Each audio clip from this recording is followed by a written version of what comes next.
যে এখানে ছোট ছোট গুঁড়া গুঁড়া পুঁটি মাছ নিয়ে নিছি। তো এগুলাকে দিয়ে যে দো কেজি করবো। এর জন্য হলুদ, মরিচ, ধনা, একটু লবণ পরিমাণ মতো দিয়ে পেস্টটাকে সুন্দরভাবে মেখে নিচ্ছি। এখন মাছগুলো দিয়ে মেখে নিব। আর এটাকে যারা পুরান ঢাকার মানুষ আছে তারা এরকম মাছগুলো সুন্দরভাবে ফ্রাই করে এটাকে সবজি দিয়ে রান্না করে। তো আমরা ওরকম মাছ টাছে খেয়ে থাকি। তো এখন আর ওইভাবে করবো না, এইভাবে সুন্দরভাবে মেখে যে ফ্রাই প্যানে তেল দিয়ে দিচ্ছি, ভেজে নিব। এই যে এখন কিন্তু আমি পেঁচের থেকে মাছগুলো আলাদা করে যে মাছগুলো আগে ফ্রাই করে নেব। যেহেতু দু কেজি করবো, মাছগুলো ফ্রাই করে নিলে খুবই ভালো হয় খেতে। রান্নার পরেও আপনাদের দেখাবো।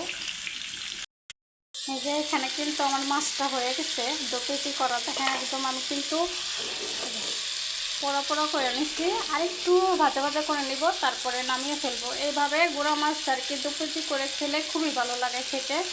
সেই জন্য আমি ওইভাবে করে নিলাম আজকে।